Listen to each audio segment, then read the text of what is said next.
వెళ్లే భక్తులకు శుభవార్త. శ్రీవాణి దర్శన టికెట్లు ఆఫ్లైన్లో తీసుకున్నటువంటి భక్తుల కోసం శ్రీవారి దర్శన సమయాల్లో మార్పులు చేశారు. దీంతో వచ్చిన రోజే దైవ దర్శనం చేసుకునే వీలు కలుగుతుంది.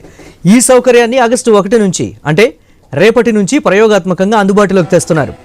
ఆగస్టు 15 వరకు ఏ రోజుకా రోజు శ్రీవాణి దర్శనం టికెట్లను ఆఫ్లైన్లో జారీ చేస్తారు. ఈ విషయాన్ని టీటీడీ అదనపు ఈవో వెంకయ్య చౌదరి చెప్పారు.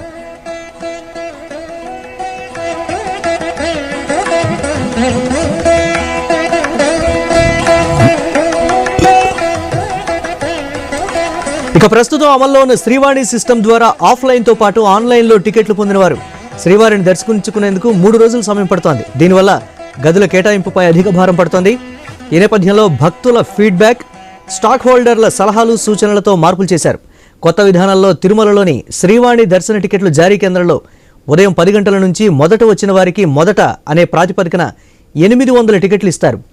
రేణిగుంట ఎయిర్పోర్ట్లో ఉదయం 7 గంటల నుంచి దర్శన కోటాను బట్టి 200 టికెట్లు జారీ చేస్తారు.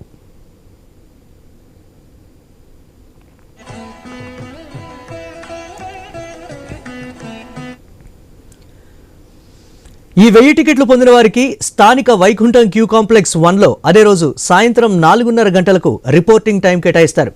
వీటికి అదనంగా ఆన్లైన్లో యథావిధిగా నిత్యం 500 టికెట్లు ఇస్తారు.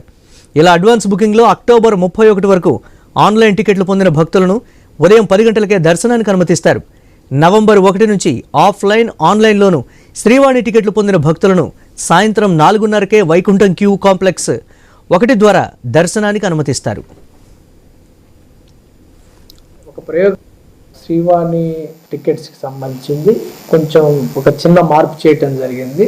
ఇప్పుడున్న సిస్టంలో దాదాపు 3 days పడుతుంది. చాలా టైం, దాదాపు మోర్ దెన్ 48 hours వాళ్ళు కొండ మీద ఉంటాం. దాంతో పాటు గదుల మీద కూడా బటన్ పట్టడం, సో అడ్మినిస్ట్రేషన్ మీద కూడా ఒక ఒత్తిడి ఉండటం జరిగింది. దీన్ని మనం చాలా వరకు డిస్కస్ చేసి అందరి స్టేక్ హోల్డర్స్ తోటి కూడా డిస్కస్ చేయడం జరిగింది. పూర్తి స్థాయిలో దర్శన్ మ్యాట్రిక్స్ మొత్తాన్ని కూడా స్టడీ చేసి